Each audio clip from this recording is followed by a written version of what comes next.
నమస్కారం, welcome to I dream. ధర్మ మార్గం విత్ విజిత కార్యక్రమానికి స్వాగతం.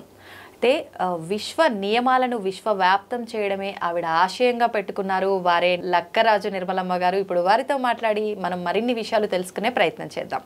అమ్మ నమస్తే. నమస్తే అమ్మ. లలితా సహస్రనామ పారాయణము ఈ మధ్యకాలంలో ప్రతి ఒక్కరు కూడా ఆడవాళ్ళు ఖాళీ సమయం దొరికింది అని అంటే అంతా ఒక దగ్గర గుంపుగా చేరటము, లలితా పారాయణం చేసుకోవడము, లేదు అంటే ఆలయాల్లో ప్రత్యేకమైన రోజుల్లో వెళ్ళటము, ఈ పారాయణ చేస్తూ ఉండటము, ఇది ఎక్కువగా చూస్తున్నాం ఈ మధ్యకాలంలో. అంటే వాళ్ళ ఇంట్రెస్ట్తో చేసిన చాలామంది ఇది చేయటం వల్ల మాకేదో జరుగుతుంది అని ఆశించి చేసేవాళ్ళు చాలామంది ఉంటారు. అసలు నిజంగా లలితా పారాయణము ఎందుకు చెయ్యాలి? ముఖ్యంగా మీరు ఏది చెప్పినా విశ్వ నియమాలతో కనెక్ట్ చేసి చెప్తారు కదా, విశ్వ నియమాలతో కనెక్ట్ చేసినప్పుడు లలితా పారాయణం చేస్తే ఎటువంటి ఫలితం ఉంటుందో తెలియజేయండి. అవునన్న, నాకు 2-3 వేల ఫోన్స్ వచ్చాయి. అమ్మ లలితా పారాయణం గురించి కొంచెం చెప్పరా చెప్తే నేను చెప్పాను, ఒక ఛానల్కి వెళ్తున్నానమ్మా, అక్కడ వాళ్ళు తప్పకుండా ఇది అడుగుతారు, ఎట్లన్నా నీలాంటి అమ్మాయి అడుగుతుందని నాకు తెలుసు కదా, ముందే చెప్పేసా. నేను ఇప్పటిదాకా రోజు సాయంత్రం 40 ఏళ్ల నుంచి లలితా పారాయణం రోజు 20,000 మందికి నేర్పించాను. విష్ణు సహస్రనామ పారాయణం కూడా నేర్పించాను. ఈ విశ్వ నియమాలను చేస్తున్నప్పుడు మా మహిళా మండలిలో కూడా చాలామంది వచ్చి అది చదవకూడదు మేడం, ఇది చెప్పకూడదు మేడం, వద్దు మా గురువుగారు చెప్పాడు వద్దు అని అన్నారు. దాన్ని విశ్వ నియమాలను అనుసరించి ఇవాళ పబ్లిక్గా అందరికీ కూడా నిగూఢ రహస్యాలన్నీ ఓపెన్గా చెప్తున్నాను. పెద్దవాళ్ళ ఆశీస్సులతో ఆధ్యాత్మికతలో ఉన్న నిగూఢ రహస్యాలన్నింటినీ ఇప్పుడు చెప్తున్నానమ్మా. తప్పనిసరిగా చదవాల్సిన విషయాలే, ఇవన్నీ దాచాల్సిన విషయాలు ఏమీ లేవు. శ్రీ లలితా సహస్రనామ పారాయణము చదవడం అనేది మన శరీరంలో ఉండే పంచభూతాలను అంటే 5 ఎలిమెంట్స్ను, ఈ విశ్వంలో ఉండే ఎలిమెంట్స్ను నుంచి బయట ఉండే విశ్వంలో నుంచి ఎలిమెంట్స్ను అంటే బయట ఉండే పాజిటివ్ ఎనర్జీని మనం తీసుకోవడం. అంటే మన నిత్య జీవితంలో మన దగ్గర ఒక సెల్ ఫోన్ ఉంది, ఆ సెల్ ఫోన్ రోజు వాడగా డిలీట్ అయిపోతుంటే రోజు ఛార్జింగ్ చేస్తున్నాం. కానీ మన శరీరం కూడా రకరకాల వ్యాపకాలు, మందులు, భావాలు ఎన్నో మన మీద పనిచేస్తున్నాయి. కొన్ని సంఘటనలు కానీ, భావాలు కానీ, అనుభవాలు కానీ, ఏవో ఒకటి వాతావరణం కానీ, శారీరక మార్పులు కానీ, హార్మోనల్ ఇంబ్యాలెన్స్లు కానీ మన శరీరాన్ని ఇంబ్యాలెన్స్ చేస్తున్నాయి. దాన్ని బ్యాలెన్స్ చేసుకునే మహత్తరమైనటువంటిది పూర్వీకులు ఎంతో గొప్పమైన జ్ఞానంతో, విజ్ఞానంతో అద్భుతమైనటువంటి లలితా పారాయణాన్ని మనకిచ్చారు. అది కూడా మహిళలు ఇవాళ ఇంతమంది లక్షల మంది, వేల మంది, కోట్ల మంది చదువుతూ పోతున్నారంటే ఇది ఒక మంచి శుభ పరిణామం, చాలా శుభ పరిణామం. చదవచ్చా చదవకూడదా అనుకునే వాళ్ళకు కూడా నేను ఒక సూచన చెప్తున్నాను. లలితా పారాయణాన్ని వాట్సాప్లో పెట్టేసుకోండి, మీరు యూట్యూబ్లో పెట్టేసుకోండి, వచ్చినా రాకున్నా చదవండి. తప్పు చదివితే తప్పు అనే భావనను మనసులో నుంచి తీసేసేయండి. ప్రతి వాళ్ళ తప్పులుండవు, ఏముండవు తల్లి, తప్పులేదు తడకలేదు. అసలు మనకు నడిచేటప్పుడు కింద పడే చదివినాం కదా, ఈ విషయంలో ఉండే ఎనర్జీ లెవెల్కి మనం ఏం చదువుతున్నా తప్పు చదివితే ఆ తప్పుగా ఎనర్జీ లెవెల్స్ వస్తాయి. కరెక్ట్గా చదివితే మనము యూట్యూబ్లో పెట్టుకొని దానివల్ల కరెక్ట్గా నేర్చుకుంటాం. ఒక రోజు చదవచ్చు, 2 రోజులు, 3, 6వ రోజు ఖచ్చితంగా వస్తుంది. మీరందరూ ఇంత ఇంటెలిజెంట్లు కదా, చిన్నప్పటి నుంచి సెల్ ఫోన్లో వచ్చేసాయి కదా, మీకు సబ్జెక్టు నేర్పడం ఏంటి, సూపర్ ఇంటెలిజెంట్లు. ప్రతి వాళ్ళకి అమోఘమైనటువంటి నాలెడ్జ్ ఉంది. మాకు 30 ఏళ్ళకు వచ్చినటువంటి నాలెడ్జ్ వాళ్ళ 10 ఏళ్ల పిల్లలకే వస్తుంది. కాబట్టి చాలా మంచి తెలివితేటలు ఉన్నాయి. అక్షరాన్ని ఎలా పట్టుకోవాలో తెలివితేటలు మీకున్నాయి. యూట్యూబ్లో పెట్టుకోండి, నేర్చేసుకోండి, చదువుకోండి, ఏమీ తప్పు కాదు. దాంట్లో రహస్యాలని ఇప్పుడు చెప్పబోతున్నాను, విశ్వ నియమాలకు దీనికి సంబంధించినటువంటి. అస్య శ్రీ లలితా సహస్రనామ స్తోత్రమాలా మహామంత్రస్య వశిన్యాది వాగ్దేవతా ఋషియ అనుష్ఠుచ్ఛందః శ్రీ లలితా పరా భట్టారికా మహాత్రిపుర సుందరి దేవత ఐం బీజం క్లీం శక్తి సౌం కీలకం మమ సర్వాభీష్టఫల సిద్ధ్యర్థే జపే వినియోగ అని ఎందుకన్నారు?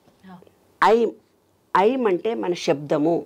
అమ్మ, ఈ శబ్దశక్తితో నిన్ను పూజిస్తున్న ఐం అనే బీజాక్షరము నా వాక్కు శుభ్రంగానే దండం పెట్టి చెప్తున్నావే తల్లి. క్లీం క్లీం అంటే లక్ష్మీ కటాక్షాన్ని కలిగించు, తర్వాత శక్తిని కలిగించు. కీలకం శక్తి, ఐశ్వర్య శక్తి కావాలి, ఫిజికల్ శక్తి కావాలి, ఫైనాన్షియల్ శక్తి కావాలి, అన్నీ కావాలి. అవునా? శుద్ధి కావాలి, ఆ, ఆరోగ్య లక్ష్మి కావాలి, ఐశ్వర్య లక్ష్మి కావాలి, అంతే. పిల్లల సంతాన లక్ష్మి కావాలి, సౌభాగ్య లక్ష్మి కావాలి, మనకు అన్ని లక్ష్మి, అష్టలక్ష్మి వాహన లక్ష్మి కూడా కావాలి, అష్టలక్ష్ములు మాకు కావాలి. క్లీం శక్తి ఇదే కీలకము ఆ, అమ్మా, ఇవే కీలకం. ఆ. ఐం క్లీం సౌ ఉమ్, అన్నీ మాకు లభించాయి అని దండం పెట్టడం తప్పకుండా చదవాలి. అది యూట్యూబ్లో పెట్టుకుంటే వచ్చేస్తుంది, అవేం పెద్ద కష్టంగా. తర్వాత అంగన్యాస కరన్యాస ఆ, మా గురువులు చెప్పి అంగన్యాస కరన్యాస చేసి జపం చేయం. నేను ఎందుకు చేస్తా, పో చెయ్యను అవన్నీ, ఆ, నేను అవి చెయ్య, డైరెక్ట్గా జపం చేస్తాను, నాకెందుకు శక్తి రాదు అనుకున్నా. ఆ. ఈ విశ్వ నియమాలను రీసెర్చ్ చేస్తూ పోతున్నప్పుడు అరే నీ ఎంకమ్మ మర్చిపోయావే, అవి కంపల్సరీ చేయాలని ఇప్పుడు తెలిసింది నాకు. ఎందుకు చేయాలమ్మా కంపల్సరీ? లలితా పారాయణ చేసేటోళ్ళు అది చదవకమ్మా, అవి చదవకు, కింద నుంచి చదవమన్నాడు మా సారు, మా గురుగారు చెప్పిండమ్మా ఇవి చదవకు. అరే నీ ఎంకమ్మన్నారు, అవి చదువుకుంటే పుణ్యం రాదు. ఓకే. అవి చదవకపోతే మనకు మన బాడీ రియాక్ట్ కాదు, ఉట్టిగా చదివినట్టే అయిపోతుంది. ఓకే. ఇవి ఇవి ఇవి ఇవి చేసి చదివితే మన బాడీకి డైరెక్ట్ కనెక్షన్. ఇప్పుడు ఫోన్ చేయాలంటే ఒక కోడ్ చేయాలి కదా, ఏదో ఒక కోడు 044 ఏదో కోడ్ చేస్తే నీ నెంబర్ నీకు తెలిస్తేనే కదా, పాస్వర్డ్ నెంబర్ తెలిస్తేనే కదా సెల్ ఫోన్ ఓపెన్ అయ్యేది. అది ఇది ఓపెన్ చేయాలి కదా మా బాడీలో ఉండేవన్నిటిని. భూమి ఓపెన్ చేయాలి, భూమితో రిలేషన్షిప్, పంచభూతాలు బయట పంచభూతం అంటే చెప్పాను మినరల్స్ విటమిన్స్ లాగా. భూమి మనలో ఉంది, విశ్వంలో ఉంది, దానిలో వాటర్ మనలో ఉంది, ఎనర్జీ లెవెల్స్ బయట కూడా ఉన్నాయి వాటర్. తర్వాత మనలో మెటాబాలజీ, సూర్యుడు ఉన్నాడు, డైజెషన్ కెపాసిటీ బొడ్డు దగ్గర ఉండేది, మణిపూరక చక్రం అన్నారు, ఆయన సూర్యుడు, రెండుటికి రిలేషన్షిప్. హార్ట్ చక్ర ప్రేమ, గాలి, ఇక్కడ ఉండేది శబ్దము. ఇవన్నిటితోటి రిలేషన్షిప్ కలిగించడానికి పెద్దవాళ్ళు పూర్వీకులు మనకు హ్యాపీగా అన్నీ ఇచ్చారు. ఇక్కడ వాటితో కనెక్షన్ లేకుండా చదివితే కనెక్షన్ రాదు, ఉటికి చదివినట్టే అవుతుంది. కాబట్టి ఖచ్చితంగా చదవాలి. చూడు, మన చేతుల్లో పంచభూతాలు ఉన్నాయి, అవి చిటికన వేలు అగ్ని, ఇవి సారీ బొట్టన వేలు అగ్ని, చిటికన వేలు నీరు, ఇది అగ్ని. పంచభూతాలు మన చేతుల్లో ఉన్నాయి, ఇది అగ్ని, ఇది నీరు, ఇది గాలి, ఇది భూమి. రింగ్ ఫింగర్ భూమి, అందుకే ఎంగేజ్మెంట్లో ఇద్దరు భూమికే పెట్టుకుంటారు, వేరే ఫింగర్ పెట్టుకోరు. ఇది భూమి. తర్వాత ఇది ఆకాశం, ఇది గాలి, ఇది అగ్ని. ఇప్పుడు ఇట్లా పెట్టి పూజ చేయంటారు కదా, ఇవి రెండు మూసి. అవును. ఏమేమి మూసావు ఇప్పుడు రెండు మళ్ళీ చెప్పు. గాలి, అగ్ని. ఎస్, మీలో ఉండే యాసిడిటీని క్లోజ్ చేసావు, అగ్నితత్వాన్ని, వాయుతత్వాన్ని క్లోజ్ చేసావు, మిగతావన్నీ ఓపెన్ పెట్టావు. అవును. అప్పుడు నీ మెటాబాలజీ సిస్టమ్ కరెక్ట్గా పనిచేస్తుంది. కాబట్టి ఇవి ఇలా మూసి చేయమంటే కొందరు చెప్తారు, మీ శరీరంలో ఇవన్నీ యాంగిల్స్ అవన్నీ అన్ని యూట్యూబ్లో వస్తున్నాయి, అవన్నీ నేనేమి ఇప్పుడు అంత దూరం పోను. కానీ మీ చేతుల్లో ఉండేవేంటివి పంచభూతాలు, ఇది ప్లస్, ఇది మైనస్. ప్లస్ మైనస్ కలిపితే వచ్చేది ఎనర్జీ. ఈయన శివుడు, ఈమె పార్వతి, ఇది తండ్రి, ఇది తల్లి. ఏమ్మా, ఇవన్నీ కూడా మనకున్నాయి. వాటి గురించి ఇంకా చెప్పుకుందాం. ఈ పంచభూతాల్లో ఫస్ట్ ఏం చేస్తున్నాను, అగ్నితో చూడు, ఇక్కడ చూడు ఎలా అంటే ఐం, ఈ ఫింగర్తో ఐం అంగుష్టాభ్యాం నమః, ఈ బీజాక్షరం చేత ఇలా అనగానే వాయుతత్వము అగ్నితత్వంలో నుంచి అగ్నితత్వము యాక్టివేట్ అవుతుంది. చూడు ఇక్కడ చూడు, ఐం ఈ ఫింగర్తో ఇది అంటున్నా క్లీం సౌ అనాభికాభ్యాం నమః, ఐం అంగుష్టాభ్యాం నమః, క్లీం తర్జనీభ్యాం నమః, సౌ మధ్యమాభ్యాం నమః, సౌ అనామికాభ్యాం నమః, క్లీం కనిష్ఠికాభ్యాం నమః. మళ్ళీ అంటున్నా, మళ్ళీ ఇంకొకసారి చూడండి. ఐం అంగుష్టాభ్యాం నమః, క్లీం తర్జనీభ్యాం నమః. ఇక్కడి నుంచి ఇక్కడ దాకా ప్రెస్ చేస్తున్నాను. అంటే ఆక్యుపంక్చర్ ప్రెషర్స్ ఉంటాయంట కదా, ఈ ఫింగర్ను ఇలా అన్నప్పుడు మన ఆక్యుపంక్చరీ ప్రెషర్స్ అన్నీ యాక్టివేట్ అయ్యి మనం ఏ పార్ట్కు ఈ బీజాక్షరం చేత శక్తి అందాలో ఆ బీజాక్షరం చేత మనకు శక్తి అందుతుంది. ఐం అంగుష్టాభ్యాం నమః, క్లీం తర్జనీభ్యాం నమః, సౌ మధ్య ఫింగర్, సౌ మధ్యమాభ్యాం నమః, సౌ అనామికాభ్యాం నమః, క్లీం కనిష్ఠికాభ్యాం నమః, ఐం కరతలపర పుష్టాభ్యాం నమః.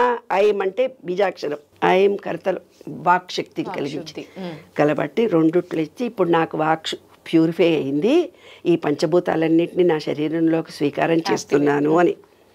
తర్వాత ఈ 3 ఫింగర్స్ ఇవి ఏవి నీరు గాలిని వదిలిపెట్టి 3టిని ఇట్లా పట్టుకున్నాను. చూడండి, చూసి ఐం హృదయాయ నమః, హృదయం దగ్గర టచ్ చేయాలి. హృదయాయ నమః, క్లీం శిరసే స్వాహ, సౌ శిఖాయై వషట్. ఉపనయనం జరిగినప్పుడు ఇక్కడ ఈ శిఖలో చాలా పవర్ ఉంటుంది, అందుకే జుట్టు ఉంచుతారు. సౌ శిఖాయ వషట్, సౌ కవచాయ హుం, క్లీం నేత్రత్రయాయ సౌషట్, ఐం హస్త్రద్విభంధవ. నేను పూజలో కూర్చుంటున్నా, నన్ను ఎవరు డిస్టర్బ్ చేయొద్దు. పంచభూతాలను మన కంట్రోల్లోకి తెచ్చుకున్నాం. మళ్ళీ ఇంకోసారి చెప్తున్నా, 3 ఫింగర్స్ని పెట్టి ఐం హృదయాయ నమః, క్లీం శిరసే సహ, సౌ శిఖాయ వట్, సౌ కవచాయ హుం, క్లీం నేత్రత్రయాయ షట్, ఐం అస్త్రాయ ఫట్, భూర్భుస్వరముతి దిగ్బంధ, భూభువ స్వర ఉముతి దిగ్బంధ. చూడండి, ఐం హస్త్రాయ ఫట్, ఐం హస్త్రాయ ఫట్, హస్త్రాయ ఫట్, భూర్భుస్వరోమితి దిగ్బంధ. లాస్ట్ ఇట్లా భూర్భువ అంటే నేను ఇక్కడ అమ్మవారి పూజ చేస్తున్నాను, ఈ పంచభూతాల్లో ఎవరు నన్ను డిస్టర్బ్ చేయొద్దు, నేను అమ్మవారితో ఏకాగ్రతతో ఉంటున్నానని ఇది స్టార్ట్ చేయాలి. ఇదమ్మా సంగతి. ఓకే, ఇంకొదులుతావా? అంటే ఇప్పుడు ఏమనిపిస్తుంది అంటే, నాకు ఇవన్నీ చేస్తేనే ఈ పారాయణం యొక్క ఫలితం ఉంటుందా, లేకపోతే రాదు. పంచభూతాలు నీలో పంచభూతాలు యాక్టివేట్ చేస్తూ ఎవరు చేయట్లేరు కదమ్మా. అదే కదమ్మా, అదే నా విశ్వ నియమాల ప్రచారం చేస్తున్నదే నేను. అందుకు ఇవి కంపల్సరీ చేస్తేనే మన పంచభూతాలు యాక్టివేట్ అవుతాయి. ఈ విశ్వంలో పంచభూతాలకి మన బాడీలో ఉండేది యాక్టివేషన్. లలితా సహస్ర పారాయణం రహస్యం, అతి రహస్యము అంటే ఇదే రహస్యం. అందుకనే పెద్దవాళ్ళు పూర్వీకులు ఒక మాట చెప్పారు నాన్న. ఏమని చెప్పారంటే, ఒక గురువు లేకుండా బీజాక్షరాలను పలకకండి. అంటే ఇవన్నీ ట్రైన్ చేస్తాడు గురువులు. అవును అవును. ఇప్పుడు గురువులు భయపడుతూ ఎవరికి చెప్పట్లేదు, అది చదవకుండా చదవండి అంటున్నారేమో అనిపించింది నాకు. ఇప్పుడమ్మా మీరు ఇదంతా చెప్పేశారు వీడియోలో, ఒక గురువుగా భావించి వీడియో ముందర పెట్టుకుని ఎవరికి వాళ్ళు చేసేసుకోవచ్చా? హ్యాపీగా మా గురువు గారు చింతలపూడి పెనుగొండలో ఆశ్రమంలో గురువుగారు పరమతించారు. ఆయననే నాకు చెప్పారు, అమ్మా నీకు గురుస్థానం ఇచ్చాను, నీకు మంత్రం ఇచ్చాను, నువ్వు తప్పనిసరిగా 1000 మందికి 1,00,000 మందికి చెప్పొచ్చు అని ఆయన ఆశీర్వచనం తీసుకొని వాళ్ళని నేను చెప్తున్నాను. కానీ గురువులు మంత్రం చెవిలో చెప్తారు 3 సార్లు, అది వేరు నాన్న, అవి ఆ బీజాక్షరాలు వేరు నాన్న. ఇది పుస్తకమే ఉంచిందంటే ఇంత పబ్లిక్కే కదా. పుస్తకం వచ్చిందని ఓపెన్గా చెప్పడానికి ఏమి వివరించి చెప్తున్నాను నేను కదమ్మా, వివరించి చెప్తున్నానే తప్ప రహస్యం ఓపెన్గా ఉంది కాబట్టి బుక్ పబ్లిష్ అయింది. రహస్యంగా దాచిపెట్టలేగా, 1000 కోట్ల మంది చదువుతున్నారు కదా. ఎలా చదవాలో పద్ధతి తెలియట్లేదు, ఏ పద్ధతితో చెయ్యాలో తెలియట్లేదు. అంతేగాని అందరూ చదువుతున్నారు, చదివితే ఫలితం రాదు. ఎలా చేయాలో పంచభూతాలు మన శరీరంలో పంచభూతాలు లాకింగ్ సిస్టమ్ అన్నీ ఏర్పాటు చేశారు. ఇవాళ ఏం చెప్తున్నారు, మెడిటేషన్లో కూర్చుంటే ఓ గ్లాస్ నీళ్ళు పెట్టుకోండి, సెల్ ఫోన్ బంద్ చేసుకోండి, దర్వాజాలు మూసుకోండి, సిమ్ లైట్ వేసుకోండి, చిన్న డ్రిమ్ లైట్ వేసుకొని కూర్చోండి అని చెప్తున్నారు. పూర్వీకులు ఇంత గొప్పగా చెప్పారు నాన్న. దిగ్బంధం చేసి కూర్చుంటే డిస్టర్బ్ కాదు మైండ్. ఓకే, ఫోకస్ దానిపైనే ఉంటుంది. ఎస్, అది రహస్యం. అమ్మా, కొంతమంది ఇళ్లలోకి వెళ్తే అసలు ఉండాలని కూడా అనిపించదు. అంటే చూడడానికే చాలా అశుభ్రంగా, ఆ పాజిటివ్ వైబ్స్ అనేవి అనిపించవు. ఎప్పుడు వెళ్ళిపోదామా ఇక్కడ నుంచి అనే అంత గలీజ్గా ఉంటాయి కొన్ని ఇల్లులు. అయితే ఇలా ఉన్నప్పుడు పెద్దవాళ్ళు అంటారు, దరిద్రం ఉంది వాళ్ళ ఇంట్లో, అసలు లక్ష్మీదేవి ఉండదు ఇట్లాంటి కాడ, అలక్ష్మి ఉంటుంది అని చెప్పి. అంటే అలక్ష్మి ఉంది అని చెప్పడానికి ఒక అపరిశుభ్రమే కాదు, కొన్ని సంకేతాల రూపంలో కూడా మనకి ఇండికేషన్స్ ఇస్తూ ఉంటుంది అంటారు కదా. ఏంటి ఆ సంకేతాలు? ఒకవేళ అలా ఉంది అని అంటే, ఆ సంకేతాలు కూడా ఉన్నాయి అని అంటే, ఆవిడని బయటికి పంపిస్తే గానీ ఆ లక్ష్మీ అమ్మవారు లోపలికి రాదు. అలా ఈవిడిని బయటికి పంపించి ఆవిడ లోపలికి రావాలంటే ఏదైనా స్తోత్రం గానీ మంత్రం గానీ ఉంటే? స్తోత్రం గానీ మంత్రం గానీ వాళ్ళ బుద్ధి సరిగ్గా ఉండాలంతే. అంతే అంటారా? ఫస్ట్ బుద్ధి. స్తోత్రాలు మంత్రాలు రావాలన్నా కూడా బుద్ధి మారాలి. ఎప్పుడైతే మనిషిలో తనలో ఆలోచన, ఎందుకు ఒక ఇల్లు అనేది ఇలాగే ఉంటుందా, నేను నా విద్యుక్త ధర్మాన్ని చేసుకుంటున్నానా, చెప్పులు వేసుకున్నాను, దాని మీద కృతజ్ఞత భావం లేదు, విసిరిపడేశాను, టవల్ పెట్టి తుడుచుకున్నాను, ఎంత గలీజుగా పడేశారు, దానికి ఒక కృతజ్ఞత. అన్నం తిన్నాను, కంచంలో నేను పెద్దవాడిని, నేను పడేశాను. నువ్వు ఎట్లా పడేస్తావు, నీ పిల్లలు కూడా అట్లే పడేస్తారు కదా. నువ్వు తల్లివి, నువ్వు ఎట్లా పడేస్తావు, నీ పిల్లలు కూడా అట్లే పడేస్తారు కదా. నువ్వు శుభ్రంగా ఉంటే అమ్మ శుభ్రం చేస్తుందని చెయ్యరు కదా పిల్లలు కదా. అవునమ్మా, చేస్తుంది అని కూడా చెయ్యరు, చెయ్యకపోతే ఇక అసలే చేయరు. రెండు ఉన్నాయి అక్కడ, రెండు ఉన్నాయి అక్కడ. కాబట్టి ఇంట్లో ఉండే ప్రతి వస్తువుకి కృతజ్ఞత లేకుంటే, కృతజ్ఞత అంటే కంచం తినేదాని మీద కానీ చేసుకునే చెంచా మీద కానీ ఆ ఇల్లు అద్దిల్లు అనుకో, ఎంత గలీజు లేపుతారంటే అంత గలీజుగా ఉంటుంది. ఒక్కనాడు ఇట్లా పాజుట్లు దులుపరు. ఒక బండలకు అయితే వారానికి ఒకనాడు, కిరాయి ఇల్లే కదమ్మా, ఎందుకు వారానికి ఒకనాడు దుడు చాలు పనామంటది. వాళ్ళు మంచిగా వారానికి ఒకనాడు, మీరేమో రోజు దుడిపించమంటారు అబ్బాటు. పనులు కూడా రోజు తుడిచిందే తుడమంటావు, పొద్దున్న తుడుస్తా, మధ్యాహ్నం తుడుస్తా, ఇంకా తుడవమంటావు. నాకేమో ఇంత దుమ్మున్నా ఇంత చెత్తున్నా నేను కానీ మా వారు కానీ మా పిల్లలు కానీ అస్సలు ఎక్సెప్ట్ చేయం. ఆ శుభ్రత జీన్స్ నుంచి వచ్చిందేమో మనకు తెలియదు. అంతే. సత్యనారాయణ వ్రతం జరిగిందనుకో, సాయంత్రానికల్లా అక్కడ సత్యనారాయణ స్వామి వ్రతం జరిగిన ఛాయలు ఉండకూడదు మా ఇంట్లో. అంత శుభ్రం మా ఇంట్లో, టోటల్గా అంత శుభ్రం. యుఎస్ నుంచి ఒక హోమం చేశాము మా బావగారింట్లో. యుఎస్ నుంచి పిల్లగాడు వచ్చాడు, కొడుకు, మా బావగారి కొడుకు వచ్చాడు. ఏదో హోమం చేశాము అంతా. ఆ పిల్లగాడు ఇది ఇట్లా ఊడ్చేదానిలాగా మిషన్ ఉంటుంది, ఆ మిషన్ పెట్టి ఇట్లా ఇట్లా ఇట్లా ఇట్లా అంటున్నారు. అందరు ఉన్నారు, ఇంకా అయిపోలేదు, వాక్యూమ్ లాంటిది. ఇంకా అందరు ఉన్నారు, చుట్టాలందరూ కూర్చొని ఉన్నారు. ఆ పిల్లగాడు ఇట్లా ఇట్లా ఇట్లా, ఎందుకురా నాన్న ఉడుస్తున్నావు? నాకు తెలుసు కదా జీన్స్. అందుకు పెద్ద పిన్ని అక్షింతలన్నీ కాళ్ళకు గుచ్చుకుంటున్నాయి, అక్షింతలు అన్నీ పుల్లలు కాళ్ళకు గుచ్చుకుంటున్నాయని ఊడ్చేశాడు. కొందరు ఇళ్లల్లో చూస్తాం నాన్న, సంవత్సరం క్రితంగా పట్టిన తోరణాలు అట్లేగా ఉంటాయి. ఎప్పుడో వాళ్ళు ఎవరో గిఫ్ట్ ఇచ్చి ఉంటారు, దాని నిండా దుమ్ము పేరుకుపోయి ఉంటుంది, అవి అట్లే ఉంటుంది. మంచిగా మేకప్లు చేసుకుంటారే, ఒళ్ళు మేకప్ చేసుకుంటారు, మంచి మంచి చీరలు కట్టుకుంటారు, కమగుముగుముగుములాడే వంటలన్నీ తింటారు. కానీ ఇంట్లో చీపురయ్యరు, ఊడవరు. ఆ జాలాట్లకు పోతే అది ఇంత పాకర బట్టి ఉంటుంది. ఇంటి ముందుకు పోతే రోజు ఊడిచిన ఛాయలు కూడా ఉండవు. ఆ పని మనిషి వస్తుంది, పని చేస్తుంది. కింద తుడిచిన గుడ్డ అదే ఉంటుంది, డైనింగ్ టేబుల్ తుడిచిన గుడ్డ ఒకటే ఉంటుంది, స్టవ్ తుడిచిన గుడ్డ ఒకటే ఉంటుంది. ఎందుకే పని మనిషి అంటే 3 ఏళ్ల నుంచి ఆ పని మనిషే ఉంది. మరి మా ఇంట్లో వారం రోజులకు పని మనిషి మానేసింది.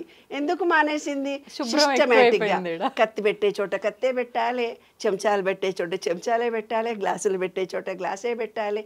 ఆ కడిగిన గిన్నెలు మా చెల్లి అత్తగారు వేడి నీళ్ళతో కడిగించేవాళ్ళు తెలుసా. మళ్ళీ మా చెల్లి వచ్చి ఏడుస్తుండే. కానీ ఆవిడ హైజీన్, డాక్టర్స్ వాళ్ళ ఇంట్లో అంతా. ఎవరైతే పని మనుషులు సరిగ్గా కడగరో ఆ కడిగిన గిన్నెల్లో కడిగితే రోగాలు వస్తాయని మళ్ళీ వేడి నీళ్ళతో కడిగించేది. కాబట్టి ఎక్కడ శుభ్రం ఉంటుందో అక్కడనే లక్ష్మీదేవి ఉంటుంది. ఎక్కడ శుభ్రత లేదో అంటే ఆ ఇల్లు శుభ్రతగా లేదంటే వాళ్ళ మనసులు కూడా అంత గలీజ్గా ఉన్నట్టు లెక్క. ఎప్పుడైతే ఇల్లును చూసి ఇల్లాలిని చూడు అంటారు నాన్న, అంటే ఆ ఇంట్లో మేల్ కానీ ఫీమేల్ కానీ అధికారికంగా ఉన్నవాళ్ళు ఎప్పుడైతే శుభ్రతను పాటిస్తారో అప్పుడు వాళ్ళ ఇంట్లో బుర్ర ఎప్పుడైతే సాఫ్గా పనిచేస్తుందో ఆర్థికంగా లోటు ఉండదు. బుర్ర ఎప్పుడైతే సాఫ్గా పనిచేస్తుందో వాళ్ళ పనులు సక్సెస్ఫుల్గా అవుతాయి. అద్దెంట్లో ఉన్నామని ఇంత గలీజు లేపుకొని ఎవరైనా అద్దె ఇల్లు ఖాళీ చేసిపోతే వాళ్ళ లాట్రిన్లు కిచెన్లు దుబాయ్లో ఖచ్చితంగా మారుస్తారు. ఒక అద్దెకుండి వాళ్ళు వెళ్ళిపోతే బాత్రూమ్ టాయిలెట్ అదే అదే ఉంటుంది కదా, టాయిలెట్ కిచెన్ గట్టు పూర్తిగా తీసేసి మళ్ళీ బండలేసి వేరే వాళ్ళకి ఇచ్చేస్తారు.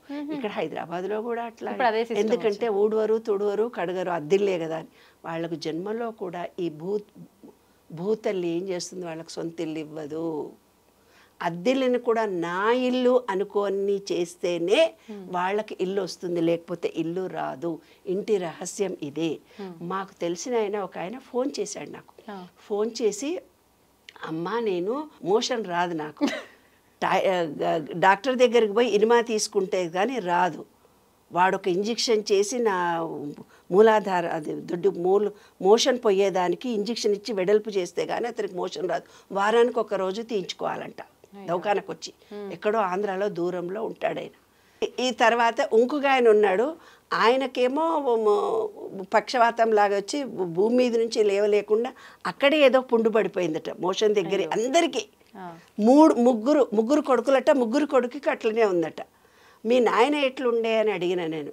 ఆయన అంటే డిఎన్ఏ వాళ్ళు వచ్చిందేమో అని చూస్తాను కదా నేను పరీక్ష చేసినప్పుడు అన్ని రకాలైన క్వశ్చన్స్ నేను వేస్తాను. డిఎన్ఏ వల్ల వచ్చిందేమో అని అనుకొని, పోనీ మీ తాతలు ముత్తాతలు వాళ్ళు ఎట్లా ఉన్నారు అని అడిగిన. అంటే దే ఆర్ గుడ్ అన్నాడు. 3 తరాల నుంచి ఇది వస్తుంది. తాత తండ్రి వీళ్ళు ఈయన పిల్ల ఈ 3 తరాలే ఇలా వస్తుంది. అంతకుపూర్వం అట్లా లేరు. అంటే పోనీ నేను అనుకున్న డిఎన్ఏలో కూడా వస్తుంది కదా, డిఎన్ఏలో కూడా పాపం వస్తుంది. అద్దె ఇంట్లో ఉంటేనే అట్లాంటివి వస్తాయి, అద్దె ఇంట్లో ఉండి పట్టించుకోకపోతే వస్తాయి, లేకపోతే ఇంకొక రీజన్ ఉంది చెప్తాను. అయితే అతన్ని నేను అడిగిన క్వశ్చన్ ఏమిటిదంటే, పోనీ నాన్న మీ ప్రాపర్టీ ఎక్కడి నుంచి వచ్చింది మీకు అని అడిగిన. మా ముత్తాత ఒకళ్ళ ఇంట్లో రెంటుకుండి వాళ్ళతోటి కొట్లాడి ఆ ఇల్లు రాయించేసుకున్నాడు మాదని, దౌర్జన్యంగా. అద్దింట్లో ఉండే ఓనర్స్ని సతాయించిన, అద్దింట్లో ఉండి ఓనర్స్ ఇల్లును ఇంత గలీజ్ చేసిన లక్ష్మీ కటాక్షం ఉండదు, సొంత ఇల్లు రాదు. అంటే భూదేవి అనేవి భూచక్రం అంటే మూలాధార చక్రం ఆటోమేటిక్ విశ్వ నియమాలు తెలుసుకుంటే ఎవరు తప్పు చేయరు నాన్న. అవే విశ్వ నియమాలు నేను రీసెర్చ్ చేసింది బంగారు తల్లి. అట్లా వాళ్లకు ఏమైపోయిందంటే, ఎవరైతే ఇంటి ఓనర్ ఎంత కసిగా ఎంత బాధపడుతూ ఏడ్చాడో వాళ్లకు మూలాధార చక్రం క్లోజ్ అయిపోయి మోషన్ రాదు. చూసావా 3 తరాల వరకు. ఏంది నానంటే, మా తాత ఒక ఇల్లు దొబ్బేసిండని చెప్పిండు వాడు. ఇంట్లో కిరాయకుండి ఆ ఇల్లు నాది అనగానే వీళ్ళకు 3 తరాల వరకు మోషన్ రాకుండా అయిపోయింది. అంటే అద్దింట్లో ఉండి ఎవరైతే శుభ్రం చేయరో, దర్వాజాలు ఇరగొట్టి ప్లగ్గులు పీకేసి ఇది చాలా గలీజ్ చేసి పెట్టి వెళ్ళేటప్పుడు మొత్తం చెండాలం చేసి పెట్టి వెళ్ళిపోతారు. ఆ ఇంటి ఓనర్ బాగు చేయించుకుంటేందుకు ఎంత బాధపడతాడు, ఎంత బాధ అయితే అతను పడతాడో ఆ భూతల్లి యాక్సెప్ట్ చేస్తుంది. ఎందుకంటే ఇల్లు కట్టడానికి ఓనర్ ఎంతో కష్టపడితే కానీ ఆ ఇల్లు తనది కాదు. అలాంటప్పుడు అద్దెకుండే వాళ్ళు ఇలా చేస్తే వాళ్ళకు మూలాధార చక్రం క్లోజ్ అయిపోతుంది. అద్దె ఇంట్లో ఉండి ఓనర్స్ని సతాయించిన ఆ మూలాధార చక్రం ప్రాబ్లం. బ్యాలెన్స్డ్ మైండ్ రాదు దానివల్ల. ఏమ్మా ఎంత డబ్బు ఉంటే ఏం లాభం? ఫైల్స్ ప్రాబ్లమే వచ్చి రోజు బ్లడ్ పడుతుంటే ఏం తింటాడు వాడు? కాబట్టి చాలా జాగ్రత్తగా ఉండాలి. ఇల్లు శుభ్రం చేసుకోవడం అనేది. లక్ష్మి అంటే ఏంటి తెలిసిన, చిన్నటి కమలంలో అమ్మవారిని చూపించారు నీకు, లక్ష్మీదేవిని చూపించారు. కమలం నువ్వు ముట్టుకుంటేనే ఇలా పడిపోతుంది కదా, దాంట్లో ఒక మనిషి కూర్చోగలుగుతుందా? కూర్చున్నది అన్నట్టుగా చూపించడంలో ఉద్దేశం ఏంటి? ఇల్లు అనేది కూడా కమలంలాగా శుభ్రంగా ఉన్న ప్లేసుల్లో, నీట్గా ఉన్న ప్లేసుల్లో, ప్రేమగా ఉన్న ప్లేసుల్లోనే ఆమె నివాసం ఏర్పరుచుకుంటుంది. అక్కడ నుంచి దుమ్ము గార్చి డ్రైనేజీలు కారిపోతూ, ఇంకా ఏడుది ఈ రోజుల్లో లాట్రిన్లు బాత్రూమ్లు ఇంట్లోనే ఇంటర్నల్ అటాచ్డ్ బాత్రూమ్లు. ఆ బాత్రూంలోకి పోయి నీళ్లు పోయకుండా వస్తారు, కంపు వాసన ఇల్లంతా నిండిపోతుంటుంది. ఏరా ఎవరు పోయినరా అంటే ఇంట్లో ఎవడో ఓడిపోయింటాడు, వాడు చెప్పాడు వాడు నేను నీళ్లు పోయలేదని ఎవరు చెప్పరు. అట్లాంటిది కిరాయికి ఉండేవాళ్ళు ముగ్గురికి కనుక ఒక బాత్రూమ్ ఉంటే కనుక ఇంకా బాత్రూమ్ని ఎవరికి అడుగుతారు నాన్న, అంత గలీజు ఉంటుంది. కాబట్టి అద్దెకు ఉండే వాళ్ళందరూ చాలా జాగ్రత్త. అలక్ష్మి అంటే ఇదే. ఇంటి ఓనర్ని కష్టపెట్టొద్దు. ఈ భూతల్లి అన్నీ రికార్డ్ చేస్తుంది నీకు. ఇది రికార్డ్ చేసి నీకు అలక్ష్మిని ఇస్తుంది. మనసులో కూడా ఏకాగ్రత, మనసులో కూడా ఒక పద్ధతి ఏర్పడాలంటే మన చుట్టూ ఉండే సరౌండింగ్స్ మంచిగా ఉంటేనే మన మనసు బాగుంటుంది, లేకపోతే మన మనసు బాగుండదు.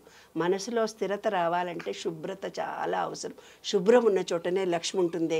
అందరు లక్ష్మీనామాలు, లక్ష్మీ పూజలు, ఆ దేవుడు పూజలు మడిగట్టుకుంటారు, ఆ పూజలు ఈ పూజలు చేస్తారు, ఇల్లంతా గలీజ్గా ఉంటుంది. అట్లుండి మళ్ళీ అక్కడ పోయి ఇక్కడ పోయి మాంసం తినేసి వస్తారు, మళ్ళీ ఏదో మంత్రాలు చదువుతూ పోతుంటారు. కాదు, అందుకనే పెద్దవాళ్ళు శుచి శుభ్రత అని అన్నారు. ఇల్లు ఎప్పుడు శుభ్రంగా ఉంటుందో ఆ ఇంట్లో ఆడవాళ్ళు ఎప్పుడు ఏడవకుండా ఉంటారో, ఆడవాళ్ళు ఇంట్లో గొడవలు పడకుండా ఉంటారో, భార్యాభర్తలు పిల్లలు, అదే అలక్ష్మి నాన్న. అలక్ష్మి అంటే వేరే ఏదో వచ్చి కనిపించదు. కాబట్టి అన్యోన్యత రావాలి కుటుంబంలో అంటే ఇల్లు శుభ్రంగా ఉండాలి. ఇల్లు శుభ్రంగా ఉండాలంటే వాళ్ళ మనసు శుభ్రంగా ఉండాలి, మాట శుభ్రంగా ఉండాలి, బిహేవియర్ శుభ్రంగా ఉండాలి. వాళ్ళు శుభ్రంగా ఉంటే పిల్లలు శుభ్రంగా. మంత్రాలు ఎన్నో ఉన్నాయి, తంత్రాలు ఎన్నో ఉన్నాయి, రోజు యూట్యూబ్లో చెప్తూనే పోతున్నారు. లక్ష్మీ కటాక్షం కోసం ఈ పూజలు చేయండి, ఆ పూజ చేయండి. నాకు తెలిసింది శుభ్రత ఉన్న చోటనే లక్ష్మి ఉంటుంది. అదే విశ్వ నియమం, అంతకంటే ఎక్కువ ఏ నియమం లేదు. పో శుభ్రం చేసుకోపోయి. అమ్మ, సాధారణంగా ఇప్పుడు చాలామంది ప్రతినిత్యము చేసే ఆరాధనలకి ప్రత్యేకించి పువ్వులు కొనాల్సిన అవసరం లేదు అని చెప్పి వాకింగ్కి వెళ్ళినప్పుడు సాయంకాల సమయంలో కానివ్వండి, మార్నింగే కానివ్వండి, ఒక కవర్ పుచ్చుకొని పోయి ఆ పక్కన ఎక్కడ కనిపిస్తే అక్కడ, అది ఇంటి ముందర కావచ్చు, పక్కింటి వాళ్ళ ఇంట్లో కావచ్చు, అడగకుండానే తెంపుకొని వచ్చి వాటితో పూజ చేస్తూ ఉంటారు. అంటే ఒక రకంగా మనం ఆ వస్తువు ఎవరిదైతో వాళ్ళ పర్మిషన్ తీసుకోకుండా తీసుకుంటున్నాము అంటే అది ఖచ్చితంగా దొంగతనం చేసినట్టుగానే భావిస్తాము. మరి ఈ దొంగిలించి తెచ్చిన పూలతో పూజ చేస్తే అది పనికి వస్తుందంటారా పూజ? అది ఏమైనా దోషంగా మారుతుందంటారా? ఇది చాలా సత్యమైన ప్రశ్న. రోజు నిత్య జీవితంలో మనం చూస్తున్నటువంటిది. నాకేంటంటే చెట్టు ఇంటి ముందు ఉండాలి, చక్కటి పువ్వులతో నిండి ఉండాలి. ఆ పువ్వులను నేను చూసి ఆనందించాలి. నేను ఒక్కదాన్నే కాదు, కాలనీలో నడుస్తూ వెళ్ళిన వాళ్ళందరూ ఆ పువ్వులను చూసి ఎంజాయ్ చేయాలి అనేది. ఈ విశ్వనియమం ప్రకారము 7 కలర్స్ ఉన్నటువంటి పువ్వులు ఈ విశ్వంలో ఉన్నాయి. ఆ 7 కలర్స్ మన కళ్ళతో చూడకపోతేనే కళ్ళ జబ్బులు వచ్చి గుడ్డివాళ్ళు అవుతారు పసిపిల్లలు. ఈ చిన్న వయసులో ఆ 7 కలర్స్ను వాళ్ళకు ఒరిజినల్ చూపించకపోవడం మూలం ఇప్పుడు ఫ్లైఓవర్ల మీద రంగురంగుల బొమ్మలు వేస్తే నేను అనుకున్న ఫ్యూచర్లో వాళ్ళకి ఆకులు ఉండవు, పువ్వులు ఉండవు. అవి చూసి అనుకుంటా బొమ్మలు చూసి ఆ నెమలులు, నెమళ్ళు, అమ్మాయిలు, ఆ ఊరి వాతావరణము అవన్నీ పల్లెటూరి వాతావరణము, తర్వాత పువ్వులు, సీతాకొక చిలుకలు అన్నీ మాయమైపోతాయి. ఇండ్లే సరిపోవు కదా పాపం. ఇంకేముంటాయి? గొబ్బెమ్మలు కూడా టీవీలో సెల్ ఫోన్లో చూస్తున్నాము, ముగ్గులు కూడా. ఇక తర్వాత తరంలో పక్షులు అవి కూడా అంతరించిపోయి అలా అయిపోతాయేమో అనిపి. కానీ 7 కలర్స్ మనం చూడాలి. చూడకపోతేనే కంటి జబ్బులు కలుగుతాయి. కాబట్టి ఇంటి ముందు పెట్టినటువంటి చెట్టుకున్న పూలు మా ఇంట్లో కూడా ఒక్క పువ్వు ఉండదు. యాక్చువల్గా ఉస్మానియా యూనివర్సిటీలో వాకింగ్ చేస్తూ బోలెడు పువ్వులు, రకరకాల పువ్వులను చూస్తాను. రకరకాలైనటువంటి పువ్వులు, రకరకాలైన చెట్లు. ఇట్లా మగవాళ్ళు వచ్చి బరబర తెంపుకొని పోతుంటారు పువ్వులు, బ్యాగులు మోసుకొని పోతుంటారు. ఆ పువ్వులు, ఆకులు అన్నీ. నేను ఒక వినాయక చవితి నాడు మాత్రం పత్రి తెంపుకుంటాను. అన్ని రకాలైన అడిగి తెంపుకుంటా. ఎందుకు అంటే ఇప్పుడు ఒక చెట్టు పెద్దది అయిపోయింది నాన్న, చెట్టు పెద్దది అయిపోయినాక బరబర కట్ చేస్తున్నావు, అది ఏడుస్తుంది. అది ఆకులన్నీ వచ్చి అంత పెద్ద చెట్టు కావడానికి ఎన్ని సంవత్సరాలు తన శక్తిని వినియోగించి, ఇప్పుడు మనం పిల్లల్ని పెంచి పెద్ద చేసి పెళ్ళిళ్ళు చేసామని పెద్ద గొప్పలు చెప్తున్నామే, మరి ఆ చెట్టు పెంచి పెద్ద అయ్యడానికి దానికి ఎంత ఎనర్జీ, ఎంత ఎరువేయాలి, ఎంత చేయాలి, అంత ఎనర్జీని తను స్వీకరించి తను కాయలుగా పువ్వులుగా విస్తరించి అంత పెద్ద చెట్టు రావడానికి చెట్టు తను ఎంత తపన పడి ఉంటుంది. ఒక్క కొమ్మను కోస్తే అది కన్నీళ్లు కారుస్తుంది తెలుసా? ఒక్క కొమ్మను కట్ చేస్తే కన్నీళ్లు కారుస్తుంది చెట్టు. ఒక పువ్వును తెంపుకుంటే ఏడుస్తుంది చెట్టు తెలుసా? చెట్లు నాతో మాట్లాడతాయి, చెప్పుకుంటాయి నాతో, అమ్మా మేము బాధపడ్డామని. వాటిని చూడగానే టపటప నీళ్లు వస్తాయి చెట్టును ఎవరైనా కట్ చేసి పొంగని ఇట్లా నేను చూడగానే నీళ్లు గారుతాయి. అవి నాకు చెప్పుకొని ఏడుస్తాయి. అది మీ భావన అమ్మ? భావన కాదు, వాస్తవంగా చూస్తానే బంగారు. ఉస్మానియా యూనివర్సిటీలో నేను పువ్వులు తెంపుకొని ఇట్లా పోతుంటే ఆ చెట్టుని ఇలా చూస్తుంటాను. కొంతమందికి నాకు చెప్పడం చాలా ఇష్టం కదా, కనపడ్డోళ్ళందరికీ చెప్తాను, అయినా పూలు తెంపకండి, మీరు మాలి అవుతారే కానీ మీరు ఒరిజినల్ వాళ్ళు కారు. వాళ్ళ ఇంట్లో పని వాళ్ళుగా పూలు తెంపి పూలు పెడుతున్నారు, పుణ్యం వాళ్ళకే వస్తుంది, నువ్వు మాలి అవుతావు. నువ్వు పనోడివే, దేవుడికి పూలు పెట్టినా నువ్వు వాళ్ళ ఇంట్లో పనోడివి అంతే, కోసి తెచ్చావు, కానీ మాలి అతనే, పుణ్యం అతనికే వస్తుంది. అట్లా గుడిలోని చెట్టు పువ్వులు తెంపొద్దు అని కూడా శాస్త్రం ఉంది. గుడిలోని పువ్వులు తెంపి గుడిలో దేవునికి పెట్టకూడదు, అదొక శాస్త్రం. గుడిలో ఉన్నది దేవుడికి సొత్తు కదా, దేవుడి సొత్తు కదా, అది దేవుడికి సొమ్ము నువ్వు తీసుకొని ఆయనకు పెట్టుడింది. మీ ఇంట్లో అన్నం తీసుకొని పోయి అకాల దేవుడికి ఆరోగ్యం పెట్టుకున్నట్టు నువ్వు కష్టపడి వంట చేస్తే. మనము హోమం చేసేవాళ్ళు కూడా అంతే, హోమద్రవ్యాలన్నీ తెచ్చుకొని మనం చేస్తే వచ్చి ధనాధన మన మహిళలు ఇంకెవరో వచ్చి పెద్ద కూర్చున్నట్టుగా నటించి వాళ్ళు కూడా హోమంలో వేసేసి ఓ అని పూజలు చేసేసి భక్తితో దండాలు పెట్టి మరీ వెళ్తుంటారు.